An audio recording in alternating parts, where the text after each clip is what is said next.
Mesdames et messieurs, SNGAL Info vous passe le bonsoir. J'espère que vous allez bien.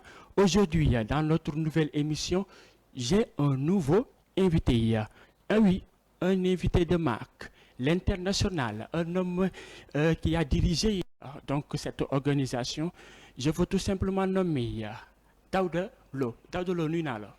maa ngi lay fay si la di njëkkee ci sant yàlla di julli ci yonentem bi di nuyu di la nuyu di nuyu population sénégalaise bi ñu seetaan donc maa ngi lay fay. Ok. Alors donc, bienvenue chers téléspectateurs, chères téléspectatrices, chers auditeurs, chères auditrices, bienvenue dans votre nouvelle émission Babillard en piste.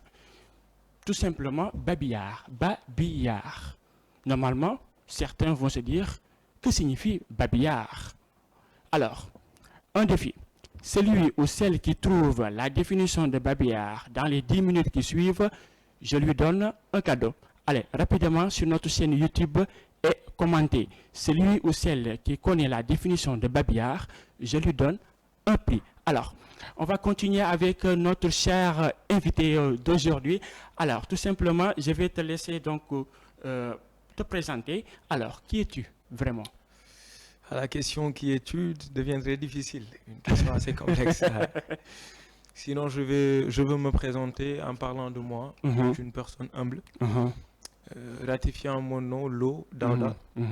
Donc, je suis un natif de Dakar, de la banlieue de Guédiawaye. Et je suis honoré de me présenter en tant que fils de la banlieue. Car connaissant les lois de la banlieue, xam nañu ni bopp yi wala borom xalaat yi ci ëpp fa la ñuy jóge budul àll ba rek foofu la. Donc maa ngi nekk ndaw boo xam ni maa ngi def sama cursus scolaire Thiès. jóge Thiès ci waat Dakar jaar Parcelles. Donc groupe scolaire les pédagogues. bi ma fa jógee donc je suis passé à la chambre de commerce. bi ma fa jaaree ma dem l'école auxiliaire des douanes. Donc en gros mooy sama présentation de façon très brève. Ok, d'accord. Alors donc si on connaît l'homme, l'essence même de l'homme, on peut savoir donc son ambition. Alors tey nag ma bëggoon nga wax ma li nga bëgg a wax sénégalais yi, li nga bëgg a wax téléspectateurs ak téléspectatrices yi, c'est li nga xam ni mooy groupement bi di réseau bëgg nga wax ma yow mi nga xam ni sax yaay président bi, donc bëgg naa na wax ma tuuti réseau fan la sokkee ko, lan moo tax ngeen wooyee ko réseau ak signification réseau lan la waaw. Alors réseau pour moi c'est un bijou. Pourquoi un bijou? C'est parce que durant beaucoup de temps loo xam ne dañoo toog on a travaillé beaucoup de personnes demal leen jëfal leen itam liggéeyal leen ba ñu ràññee ko ma toog ma xalaat nii man am naa fu ma jugee am naa ñu ma bokkaloon école muy groupe scolaire les pédagogues bi ma fa jaaree ma ni jugee nañ fa warul tax ñu fàtte leen. Je me suis dit pourquoi pas revenir mais de manière très différente par rapport aux autres. De base bu fekkee gars yi dañoo jàngee école jóge fa dañuy ñëw def ay retrouvailles yendu et cetera. Donc dama ne je vais aller plus loin en formant peut-être une organisation très simple pour permettre à chaque génération yi fa jàll mën a am impact. Donc réseau je dirais a vu le jour d'après li nga xam ni moom laa bëgg a wax carrément mooy daf ko gis ci moment yi nga xam ni ndaw ñu soxla woon nañ ko. Parce que boo seetloo moment yi ñu génn repère manque de repère bëri na fi crise de valeur et cetera. Donc réseau ci xalaat boobu la jóge ci càmbar jooju lañ ko tàggatee boobu mën ko samp. Donc parler de réseau pour une définition encore une fois du sigle c'est un réseau A accompagnement, I d'impact, S de stratégie et O d'opportunité. Donc c'est ça le réseau qui a vu le jour le 4 janvier 2024 et qui vient ou bien provient d'un travail qui a été bien fait ou bien de plusieurs remarques qu'on a fait sur la jeunesse sénégalaise. Alors donc mu nekk lu am solo vraiment. Et d'ailleurs je suis devenu président par malchance et par malheur. Je le dis parce que lors de notre élection de bureau lorsque je leur ai dit que le poste de président est négociable à celui qui le veut, bien sûr. Et évidemment, ils ont dit que tu as l'idée, donc c'est toi qui vas être le président. Moi, je leur ai dit que ce n'est pas une question d'idée, parce que c'est un projet. N'importe qui peut le diriger s'il est bien censé. Donc, président par malheur. On n'est pas plus intelligent que ces autres. Hein. Mais vu donc votre parcours, normalement, vous êtes l'homme désigné. Désigné ou bien qui accède peut-être à ce poste par malchance. Non. L'homme désigné, parce qu'on connaît l'homme par son parcours. Effectivement. Vous avez vraiment parcouru, vraiment. J'avoue. Voilà, donc normalement, donc, vous êtes l'homme qualifié, l'homme qui sera à la tête donc, de ce réseau. Donc, je vous félicite pour ça. Merci beaucoup. Alors, donc, à part donc, réseau, quel genre de fonction Amat? Bon, moi, je suis transitaire de formation. Ok. Je suis community manager également dans une pièce de la cité. Donc, j'ai beaucoup de fonctions, si je pourrais dire, mais les plus remarquables ou bien les plus pointants, c'est mon amour envers la communication et le marketing, mais également le monde de transit, de commerce international. Okay. Donc, c'est de là que je parviens et j'interviens aussi dans d'autres choses, sur le coaching en développement personnel et en leadership, et sur beaucoup d'autres choses donc, qui éveillent l'homme en tant que tel, sur la psychologie, etc. Ok, donc... Vous êtes optimiste ou bien même rêveur, parce que je dois dire que c'est impressionnant. Steve Jobs, il disait que soyez fou, insatiable. Au fond de ce que vous voulez, il faut être fou. Le réseau, c'est un truc fou que j'ai pensé. Effectivement. Bon, en tout cas, je dois dire que vous êtes fou, parce que tout simplement, vous avez donc entrepris une organisation vraiment, donc peut-être ça va donc aboutir à quelque chose, mais ça va être un peu difficile. Pourquoi? Je m'explique. Parce que nous sommes dans un pays où la jeunesse, quasiment les 60% des jeunes ne veulent pas travailler, ne veulent pas être éduqués. Donc, comment vous allez faire pour attiser ces jeunes à venir vers vous? Je dirais plutôt que ces jeunes peut-être sont dans un manque de repères, je le disais tout de suite. D'ailleurs, même la jeunesse sénégalaise quand on parle de la jeunesse sénégalaise, ils sont créatifs. Ces jeunes sont dévoués, ils sont engagés, ils veulent quelque chose. Le problème, c'est un manque de repères. Et moi, je le dis, pourquoi réseau? La raison pour laquelle réseau est là, 5 piliers. On a parlé de formation, au cœur de la formation. Si un jeune aujourd'hui veut vraiment se développer, c'est là. Toi aujourd'hui, tu es devant la télé, les gens te regardent, t'estiment par rapport à ce que tu fais. Si tu étais seulement chez toi, te dire que j'ai eu mes diplômes, mais je dois qu'entreprendre qu'avec mes diplômes, ce sera un problème. Réseau vient pour te permettre de te former sur un truc qui te permettra de gagner ton pain. Mais attends, c'est vrai, réseau c'est important, mais j'ai dit, il y a 75 voire 80% des jeunes qui ne veulent pas du tout être formés. Qui ne veulent pas. Qui ne veulent pas. On les fera vouloir. Comment? Par le geste. Donc, pour vous parlez de comment les attirer. Oui. Alors, oui. Comment les attirer? Parce que là... Pour qu'ils viennent se former. D'accord, ok. Voilà, c'est ça. Je n'ai pas compris la question. Bon, ok. Pour ça, il nous faut un travail assez difficile, comme vous le dites, vous le disiez tout à l'heure, que c'est pas facile. Parce que ces jeunes aussi, mentalement, il nous faut faire un travail sur eux. Donc, sur ça, on a parlé donc de faire une campagne. Parce que tout dépend de la discussion et du discours que tu tiens par rapport à eux. Et dans les mesures du possible. C'est pas que je vais dire à un jeune, viens, je te trouve du boulot. Non. On te dit, viens, on te forme. Et tu auras le boulot. Mais on voit que notre jeunesse est impatient. Ils veulent coûte que coûte avoir un boulot rapidement et gagner de l'argent rapidement. Donc vous, comment vous allez faire pour faire patienter ce jeune afin donc qu'il puisse faire doucement pour avoir de l'argent? La psychologie, mon cher. La psychologie de l'homme. Il y a beaucoup de livres. Moi, je lis énormément. J'aime la lecture. Mais je dis que ce n'est pas pareil pour tout le monde. Donc, à chaque jeune, la forme que tu utilises pour la permettre donc de gagner son pain. C'est-à-dire, il y a des jeunes, il faut que tu pratiques avec eux. Ok. Il y a des jeunes, il faut que tu discutes avec eux. Il y a des jeunes, il faut que tu les montres la voie et automatiquement, ils sont bons. Même dans la classe, am na ñoo xam ne ñooy gën a gaaw a comprendre. am na ñoo xam ne dañuy yéex a comprendre. am na ñoo xam ne il faut mu def 2 mois pour ñu comprendre. mais ñooñu ñëpp il faut nga dem ak seen niveau. rythme la laaj. donc pour les attirer, on fera de sorte que chaque jeune se sent impliqué et impacté par la discussion d'abord. Parce que la communication, ça résout tout. Aujourd'hui, tu invites quelqu'un, tu communiques avec lui d'abord, à savoir son domaine d'activité, son champ d'activité. Et ça te permettra aujourd'hui d'avoir l'ombre de la personne. Donc, on apprend de la personne d'abord. On aura à dire que cette personne a besoin de ça. Parce que c'est comme un médecin. Quand tu viens, automatiquement, tu dois lui dire que donc, on doit discuter avec eux. D'ailleurs, même dans le réseau, il y a une commission qui s'appelle psychologie et bien-être, qui va donc s'imprégner. Il y a aussi des gens compétents que j'ose saluer. Réseau, je pense que tu me permettras de les saluer. Bien sûr, oui, bien sûr. Donc, par ça, je tenais à dire que ce sont des gens très comment on dit, très impliqués, très impliqués et qui aiment le travail engagé. Donc ces commissions qu'on a mis sur place, la commission de psychologie et du bien-être, ce sont des commissions que les gens ont besoin. La commission par exemple d'adhésion et de recrutement, qui donc recrute des gens de façon très professionnelle.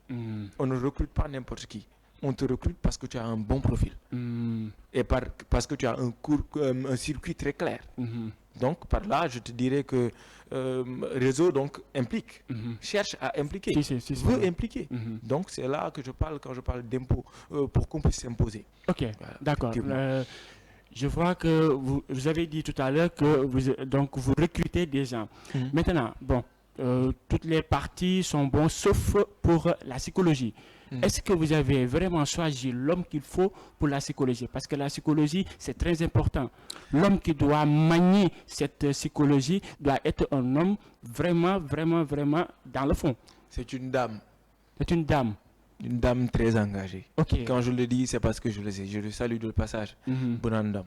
Okay. Elle est extrêmement engagée. Okay. En cas de psychologie, je pense que je n'ai pas vu 2 personnes aussi bien importantes que Bounan et Ina Assassane. C'est-à-dire que ce sont des gens qui ont eu à avoir l'expérience, à comprendre la personne à travers de ses faits et gestes, à travers ce qu'il dit et ce qu'il imprègne. Vous comprenez, quand je parle de psychologie, c'est dans la tête et c'est la discussion des faits et gestes avant les mots, parce que c'est le corps de l'homme qui parle. Donc, on a eu à avoir le profil. C'est elle qui était la vice-présidente. Elle a sollicité à ce qu'on mette en place la commission de psychologie. Donc, il y a une demande. Et donc, vous verrez par vous-même que prochainement, peut-être, elle sera là et vous parlera de psychologie. Bientôt, peut-être, je vais l'inviter ici parce que la psychologie, c'est quelque chose que j'aime beaucoup. Donc, il faut qu'à tout prix que j'invite donc cette dame à venir venir ici sur SNGAL Info pour que je puisse l'interviewer parce que c'est très important. Donc, cette réseau. Alors, donc, sans plus tarder, on va donc aller dans un autre sujet. À part que il faut que vous développez donc brièvement donc les différentes parties donc du réseau. Ok. Pour parler du réseau, il faudra dire que c'est sur 5 piliers très importants. D'abord, on a au cœur de la formation que je disais tout à l'heure, Cheikh Anta Diop, son éminence, l'excellence Cheikh Anta Diop, il disait qu'à formation égale, seule la vérité triomphe. Formez-vous, battez-vous, armez-vous de science jusqu'aux dents et allez arracher votre patrimoine culturel. Et parlant de formation, on a parlé de beaucoup d'ateliers et d'activités qui permettront à ces jeunes de se développer. Parce que je rappelle que Réseau, son but le plus important, c'est de promouvoir le leadership, le développement personnel, mais également de favoriser l'entrepreneuriat. Et pour cela, il faut se former d'abord. Et donc, on a parlé de la formation. Ensuite, nous avons un pouvoir de mentorat. Mentorer une personne, c'est donc être à son goût. D'abord, il faut être une bonne référence. Raison pour laquelle aujourd'hui, beaucoup de jeunes se perdent parce que ils manquent pour savoir. Du coup, on a mis en place, on a pensé à ça pour mettre un pouvoir de mentorat. Qui, dans ton domaine, tu auras un mentor spécialisé pour t'aider et te guider vers ton but. Ça, c'est très important. Excuse-moi, parce que là, donc notre jeunesse, ils préfèrent donc s'identifier aux chanteurs, ou bien même aux musiciens, ou bien même aux danseurs. Donc ceci, donc c'est très important. C'est assez important. Voilà. Vous comprenez un peu par rapport à ces jeunes aujourd'hui. Je dirais plutôt qu'il manque de cette sagesse donc intérieure. Et ça, il faut le dire, que chaque jeune doit se réveiller et regarder par lui-même. Devant toi, tu pourras peut-être perdre un peu l'espoir, mais quand tu regardes à ces gens qui se sont battus, je parle de Nelson Mandela, je parle de Cheikh Anta Diop qui a été donc banni dans son peuple. Bon, je remercie Bouna pour nous avoir fait ce discours, Cheikh Anta Diop. Donc après, je parlerai de la communauté émergente. Pourquoi la communauté émergente? Je dirais plutôt que ce n'est pas seulement le réseau qui fait donc un impact. Il y a beaucoup d'associations. Et on doit parler dans une communauté, on est dans un monde qui est aujourd'hui village. Donc on est obligé de travailler entre associations. Parce que le monde est fait et va évoluer. Chaque jeune aura besoin d'un autre. Chaque association aura besoin d'une autre. Donc on va travailler sur la base de fusionner des associations pour avoir un goût fort. Parce que tu as parlé de 75% de la jeunesse. Donc il nous faut une minorité qui dirige sur la majorité qui en a besoin. Donc on doit parler d'une communauté qui va donc être émergente. Sur le prochain point, je parlais plutôt de la réponse par une action sociale. Alors, quand je parle d'action sociale, moi, de façon très simple, c'est donc l'organisation, moi les permettre, tu organises des activités sociales du moins, qui va te permettre au point de banlieue, dans des zones où c'est reculé, parce que nous gisuñu ñi leen war a gindi ci koñ bi wala nekk ay mag ñoom ñoo leen di jiital ci loo xam ni effectivement tu le sais habite dans la banlieue alors prochainement je dirais que ce point moi je trouve que il y a une commission déjà sociale et environnementale qui va travailler en pôle avec la commission d'organisation. C'est-à-dire que eux, leur but le plus principal c'est quoi? C'est de nous apporter ou bien de nous faire des devis concernant les hommes et dans les cités. Me dire que dans la banlieue telle on a besoin de telle chose. Une activité concernant peut-être le développement personnel. Une activité concernant peut-être des kermesses qu'on va organiser. Et l'argent qu'on va gagner, on va les ramener pour faire des activités sociales au niveau des pouponnières, au niveau des hôpitaux, au niveau des gens qui en ont besoin. Parce que on a aussi besoin de partager ce que nous avons en connaissance et en espèces. C'est assez important. Pour le point, donc, je pense, final, il y aura ça qui m'intéresse le plus, c'est-à-dire que le moment où le réseau va impacter le milieu éducatif et le milieu professionnel. Tu verras par toi-même, je te le dis aujourd'hui, que le réseau verra le jour au niveau des structures scolaires et professionnelles. Et la demande sera supérieure à l'offre. Dis-moi ça en Wolof, parce que ça c'est très important. Mani, oui. Bës a ngi ñëw réseau bii te nañ ko dégg foo xam ni du ngeen ko foogee ci biir daara yi ñu jàngale ak bërëbu liggéeykaay yi danañ dawut si ñu. Je le parle avec une confiance et une conscience très calme. Je ne suis pas ivre. Je suis très conscient. Alors que tu verras par toi-même. Réseau réserve beaucoup de choses. On est en train de travailler. La commission qui m'a donc technique de notre association, voilà, me met en réserve de beaucoup de mots. Si vous permettez. Non. Je respecte les consignes quand même. Non. Donc on est ici, donc chers donc auditeurs et auditrices et téléspectateurs donc les téléspectatrices, dañuy soxla nga expliquer leen carrément c'est quoi réseau. Moi j'ai parlé de réseau. Mais non, li ma bëgg wax mooy bon il y a des confidentialités, donc des choses qu'on mijote, comme je dis. Mais quand même, comprenez que réseau, c'est le moment ou jamais pour que chaque jeune se sente impliqué.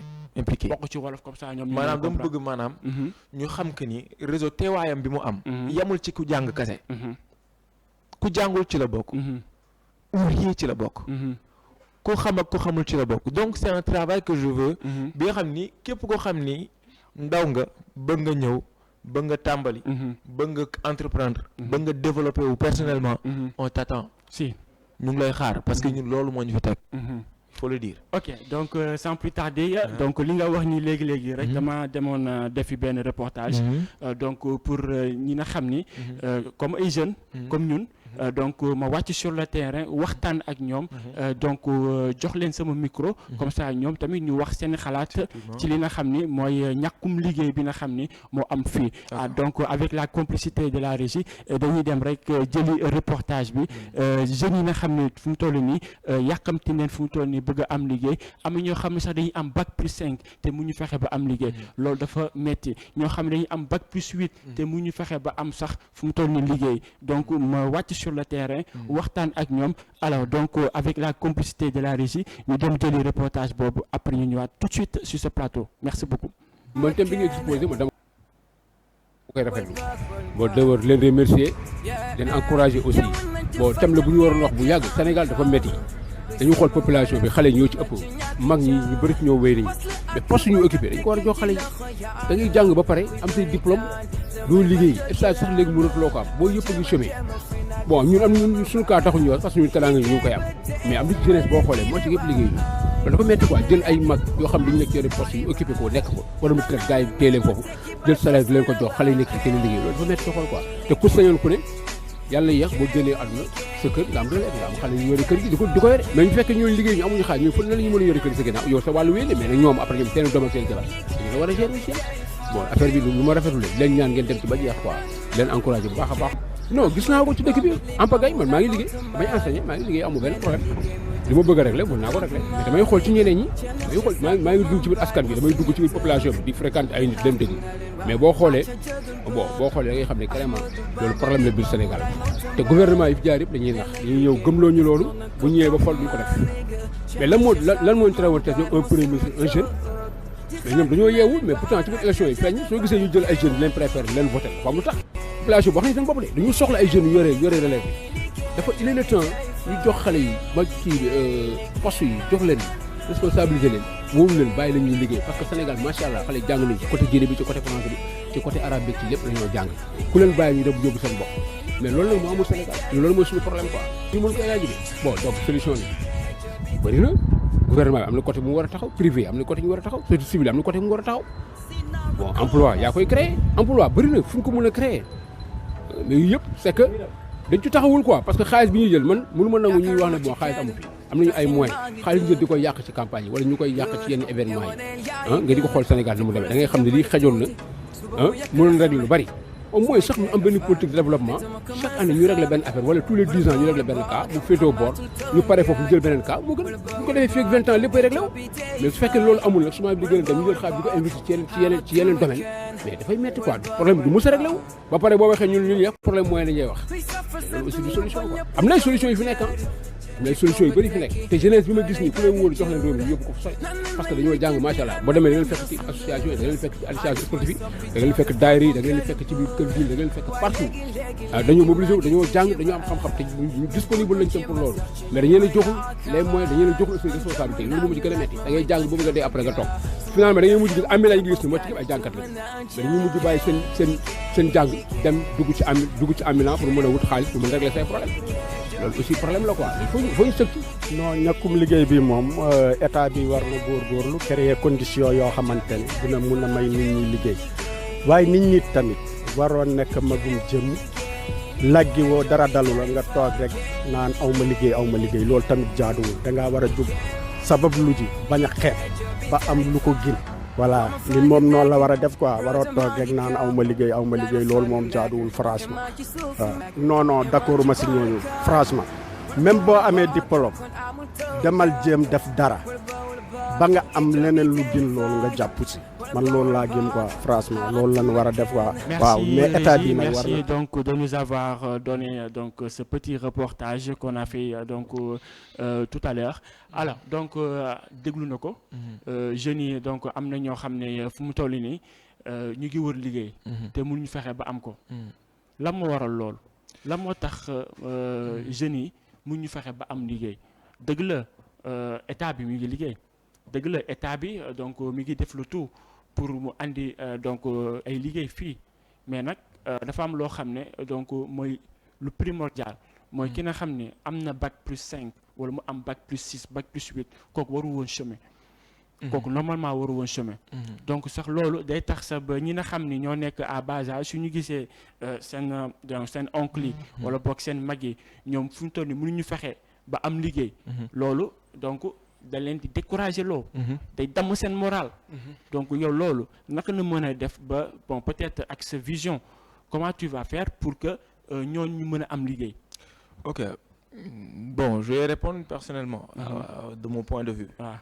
Alors moi j'avais lu un livre de Sidi Ndiaye l'horizon de 2060 bu nga xam ni mooy wax ci wàllu réew mi ak ci liñ dëgmal xam nga am réew boo ko bëggee yor da ngay bàyyi xel ni am na ñoo xam ne ñi ngi jàng waaye am na ñoo xam ne jaaruñ ci réew dafa am ñaari pàcc mooy ñi nga jiite ak ñi jiitu ñi jiitu faw ñu bàyyi xel ñi ñu jiite ñi ñu jiite itam bu ñu xaar ñi jiitu ndax bu ñu leen dee xaar rek du ñu mës a jiite ñun. ndaw ñi nga def reportage bi. am na solo ndax dañuy wax li nekk ci ñoom. xam nga tey ndaw mi nga xam ne jàng na ba am bac plus 8. xam nga. mu ne 8 ans d'études yoo xam ne teg na ko ci bagam. ab teg ci li nga xam ne moom la jàngee ba mu tàmbalee bag ba léegi. nga ñëw nga ni ko mën na ko am liggéey. ci réew moo xam ne ñun nee nañu. am na ñun ñoo xam ne ñi ngi investir. am na ñoo xam ni ñi ngi nekk dans le secteur privé. am na ñoo xam ne ñi ngi nekk dans le secteur public. mais dafa am ñoo xam ne xam nga lu leen dal. manque d'information. c'est-à-dire information bi ñuy jàllale nekkul au même niveau que ñëpp. yow ni ngay yoree sa téléphone di dugg di wër yan offre moo am. kan moo proposé pour job. kan moo def nangam boo yu bëri fekku leen ci ah. waaw si. coono bi ngay dañ noonu tu sacrifice ngay fanaan ay guddi yoo xam ne doo ko nelaw di wër liggéey boo def bëgguma citer ay turu entreprise mais je sais de quoi je parle xam naa bu baax li ma lay wax parce que am na ñoo xam ni coono duñ ko daj ci liñ bëgg a def yi mais mbir boo ci amul coono si la qu'on se dise la vérité doo ci am dara léegi nag ma dal ñi nga xam ne ñoo ñu jiite booy li ma leen di wax mooy jeunesse bii bu ñu bëggee dem ñaari affaire moo fi am da ngay nangoo sonn ci information. dem jëli ko. beneen bi mooy nga bañ a xaar ku la fiy jëlil parce que bac bi suur boo ko amee du gaa yi ko yëg de. yaa ko jàng. waaw donc yaa war a xaru ni man kat nangam laa amagum. jàng naa 8 ans. dara doxagul. naa entreprendre. naa ubbi dara. mais ñaata nit nga gis ñoo xam ne dañuy toog ci café yi. bac ñaata nga am bac plus 5 laa am de. dama yaa ma gis nii maa si café gi gaañ mais xoolal xamul waral loolu. parce que bi mu toogee ba xam ni. fi nekk nii bac plus 5 waaye dematuma. lu muy def. day jéem a xalaat xel bi dem ci entreprise mu ne naa entreprendre ubbi café ci buntu kër gi gars yi ñëw di fa toog mais au moins sax moo tax ne nga am weccet moo gën tàllal loxo ndaw ñi dañoo war a daw loolu ma daal ñi nga xam ni ñoo ñu jiite mbir boo koy wax pour nit ñi liggéey sil la bu ko yóbbu ci pàcc moo xam ni ñooñu rek ñoo ko war a xam information dafa war a universelle da nga koy tas ñëpp jot ci ñi nga xam ni ñoom yoruñ téléphone wala ñoom miinuñu ko parce que digital bi léegi du ñëpp ci nekk. nga fexee def bouche à oreille. def flyers déployer sa xaalis. ndax boo yooyu di la liggéeyal tey jii nii ay doomu réew mi lañ. mais askan bi ku ci dëgg war nga mën a tekki. parce que réew mi bari nañu am daraja. récemment laay gis le fils de Ndiouga Kébé ubbi benn entreprise bu nganduwaay nga gis bu ñi dëkk Touba ñëpp dem fa. mais est-ce que man ni ma ko yëgee nii est-ce que booy yëgee nañ ko noonu. mais ñooñu da ngay fexee def campagne. dem ci gox yi. ñu ngi ubbi liggéey ba liggéey gaay yi fii. ku bëgg a ñëw na nga def nangam ñëw. loolu gënul yomb. donc ñaari parti yooyu il faut ñu bàyyi xel ni les responsabilités. dañ ko partagé ci ñaar ñooñu. ñi jiite nañu bàyyi xel ni information bi ni mu war a jàllee jàllul. te bu ñu bëgg tamit lu leen neex rek ñuy jël information bi yóbbu ko ci ñi nga xam ne ñoo ko war a dégg. am réew doo ko yor ci càggan. am réew doo ko yor ci yaafuus. da ngay xam ni am nga ñoo jiite nga bàyyi leen xel.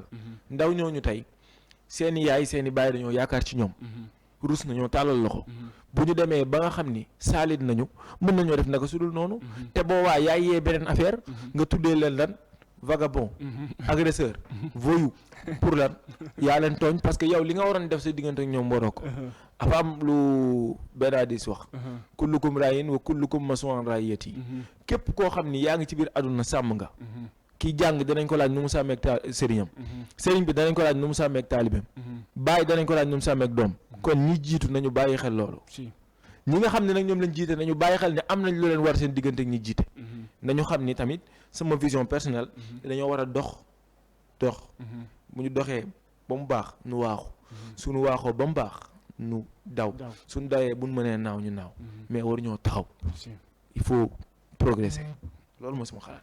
am na importance bu baax a baax mais benn point rek laa bëgg a ñëw parce que bëgguma loon dagg tout simplement yaa ngi wax que nit ki na xam ni jàng na bac+5 war na donc entreprendre mais nag dañoo nekk ci benn société boo xam ne surtout ñun ak fi nga xam ni foofu ñu dëkkee muy banlieue bi mooy que suñu société boobu suñu añee duñu reer yoruñu moyen bi tax ñu mën a entreprendre financement bi quoi. voilà donc yow à travers réseau bi naka na mën a defee loolu ba ñi nga xam ni ñoom bëgg nañ entreprendre nag vraiment bëgg nañ ko mais seen moyen moo fi nekkul comment vous allez faire pour que ñooñu ne mën leen introduire ci loolu.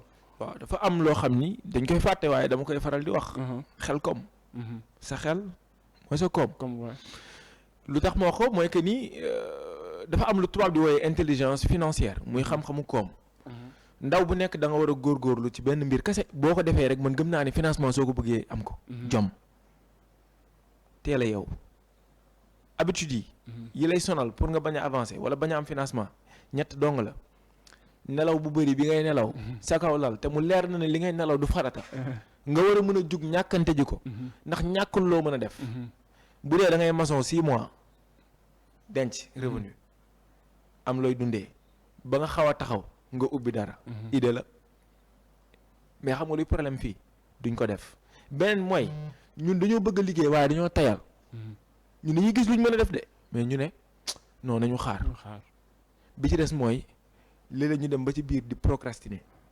maanaam naan tey suba ba bu yàgg suba yàlla yi doo ko jeexal réseau nag lu waral mu ñëw foofu laay ñëwee nag mooy que réseau boo ñëwee ci moom dafa am commission bu ñu tuddee incubation et formation boo ñëwee nañu ñun man de dama am projet dañuy jël sa projet jox ko ñi nga xam ne ñoo ko war a jàng étudier ko ñu dem étudier ko bu ñu ko étudier ba pare ñu woote réunion spéciale ñu toog ci mbooloo ñu ne projet bii day intéressant na ndax kat kii li mu bëgg a def yenu na maanaa te ci xel mu sell nit war doo ko mën a financer ñu ne kon noonu la demee nañ ko bind ñu doxal la lépp lu jëm si wàllu papier administratif mu ci jugee ñu taxaw ndax nag balaa ngaa wan nit dara ne ko jox ma ci sa xaalis da nga ko ci wan nag lu leer ne ko lii ko taxaw na réseau dina la dimbali ba loolu am bu amee nga daal di jug ñun ñooy jugal suñu bopp def campagne bi yaatal ko tas ko ñu daal di def cagnotte bu ñu defee cagnotte daal di dox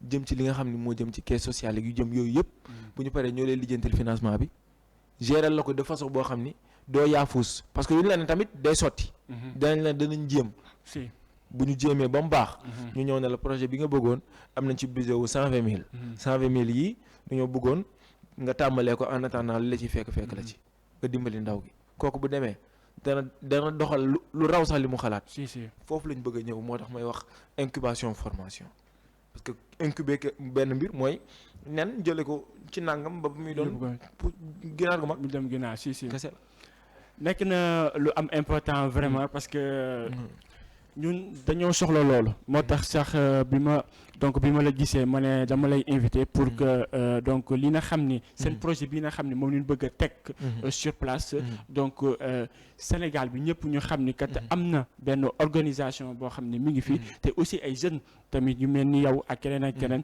ñoom tamit ñoo ci nekk ñu jéem a jàppale jeunes yi pour que parce que tamit jeune incha allahu rabbi moo war a nekk président moo war a nekk ministre moo war a nekk leneen ak leneen donc il faut que ñu jàppale jeunes yi pour que tamit lu ñu séntu ñu mën ko am parce que dañuy gis ñoo xam ne dañ naa man de bëgg naa projet bi mais dama manqué financement te am na ay organisation du ma tudd tur mais yoo xam ne dañ naan voilà donc soo déposé ñu jox la ñu lebal la nga commencé liggéey mais man déposé naa depuis 2017 2017 ba léegi nii mënu fexe ba am c'est grave donc yéen tamit foo leen di jëlee financement boobu parce que tamit c'est très dur ngeen am financement. waaw léegi maa doon wax sànq ni on organise des activités qui nous sont qui vont avoir des revenus. kon naa la wax que ni ñi ko soxla tamit tudd naa leen. donc ñun campagne boobu ñuy def yamul un peu ci cotisation. yamul un peu ci activité mais on a des parrains de taille. Je veux pas citer des noms. D'accord. Mais on a des parrains de taille. yoo xam ni ñun collaboration yu leer la ñuy def. maam li gars yi naan link quoi. voilà donc c'est là foofu il faut ñu taxaw si. parce que man li may wax tout le temps rek. gis nga ndaw bu amee jom day yomb dimbali. si bokk la ki toog. xam nga buñ ne diw am na jom ndax moo bind lii xalaat ko. bëgg koo def ñun bu ñu demee ci ñi ci war a waxal mais ñooñu. buñ gisee ne lii kat baax na. ñu ne ko nag kii gis nañ ko am na jom. mën na def nangam. wallaahi du hésiter. parce que moi je me connais. et ñi may liggéeyal xam nañ ma. du ma la jaay rêve quoi. du ma la jaay rêve. si waay maanaam lay wax carrément ni dañ koy jéem. bu ñëwee baax na bu ñëwul ñu enfoncer la porte parce que loolu mooy jikkoy gentleman mooy jikkoy charisme. loolu moom loolu duñ ci foo sax parce que doo ñëw muy échouer. mais yow combien de fois quelqu'un ku bëgg poste nii rek. ñaata yoon lay déposer bay bëgg a dee. mais bés bu dugg see di tàmbali di dox ba am promotion ba yéeg ci poste bi dañ naan du moom. parce qu'il faut échouer pour réussir. si effectivement j'ai compris parce qu'il faut beaucoup même échouer. donc pour na xam ni li na xam ni moom ngay wut. nga mën ko am. parce que donc ñi na xam ni sax ñoo ngi nekk ci médecine bi.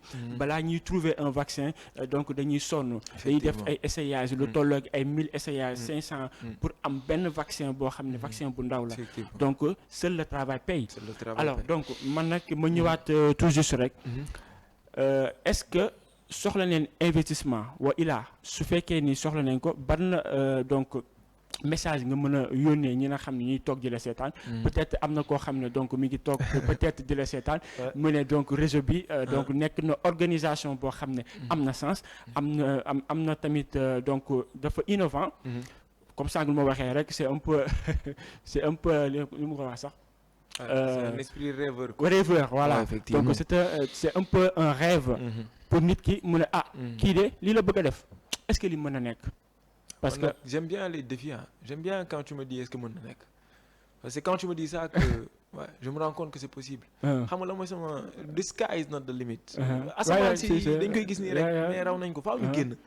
suñu xalaat suñu xel nit lañu ñun intelligence artificielle yi ñoo koy créé. nit ñi li ñu fay dem di leen laaj. ñu leen di toog ñun ñoo ko créé. kon ñun bokk ñoo ak ñoom. lu ma mën a xalaat ba mu mën a raw keneen loolu lay xalaat toog. man xëy na damaa sob génn rek. réseau c'est l'idée de beaucoup de monde. effectivement alors donc ban lancement nga mën a donc wax pour peut-être am na koo xam ne mi ngi toog di seetaan. et il trouve que c'est important. pour que ñu jàppale leen yéen yi nga xam ne donc yéen a nekk ci organisation boobu ban message nga leen mën a lancer. ok merci encore une fois pour opportunité boobu. parce que man damay wax que ni liggéey moom bu fekkee mi ngi dox rek. nit ñi ñooy ñëw sax xam nga di la ci solliciter. donc j'aimerais peut-être par rapport ak li nga wax léegi ma lancer un message solennel. à chaque personne boo xam ne mi ñuy déglu. te mu leer ko ni dooleem. xalaatam alalam mën na ko def ci liggéey bi pour ñu avancer. bu mu hésiter. parce que tamit ñun dañoo bëgg benn jonction bu claire. mais lépp lu ñu def mu am un retour passionnant. et innovant te man damay wax tout le temps que ni du question de dañuy laaj aide. mais dañoo soxla seulement benn poussée. parce que réew mi la ñu dëkk te bëgg nañ dërëmu ku nekk dugg ci.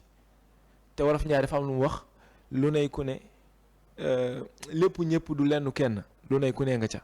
donc moi je lance un message par rapport à ces gens qui nous regardent qui ont envie am bëgg-bëgg jox dara wala dox dara wala wax dara ci seen xalaat ñu ngi leen di déglu à bras ouverts et sur nos plateformes yëpp Instagram Snapchat may nga ma publicité bi Facebook et cetera donc réseau officiel donc qui nga xam ne waa commission communication avec les Absafal et cetera ñu ngi liggéey lu am solo par rapport ak passage yooyu donc ñun loolu mooy suñu dem loolu la ñuy tàllal loxo bokk ñi nga xam ne ñoo ngi seetaan donc bu ñu amoon yéene bu ñu amoon lu ñuy sàkku loolu la. D'accord.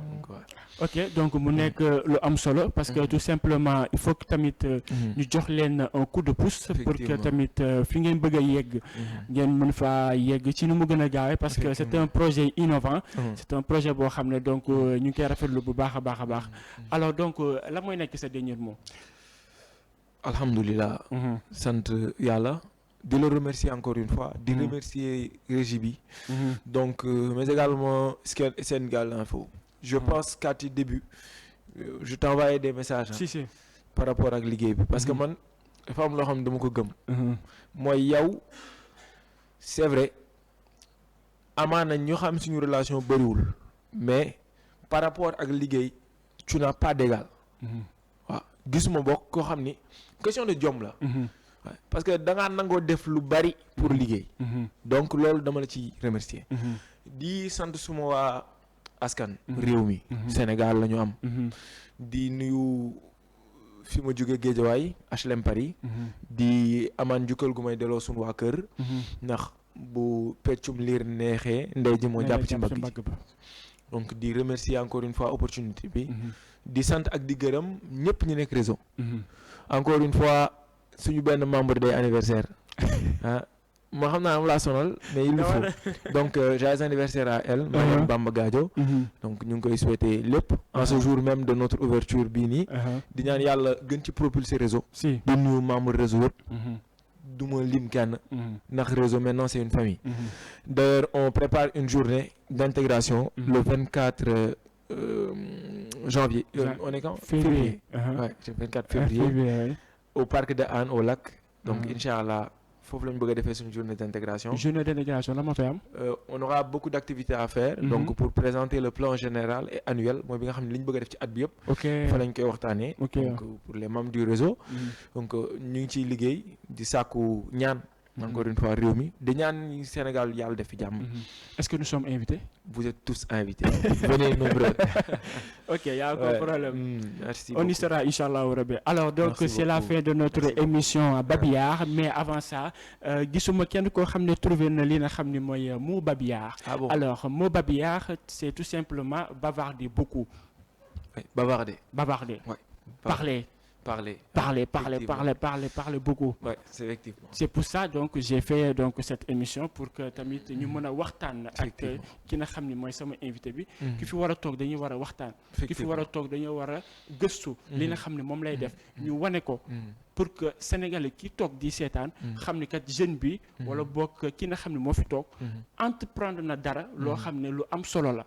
moo tax ma tuddee ko Babillard en piste. D'accord. Alors tey nag yaa nekk sama premier invité.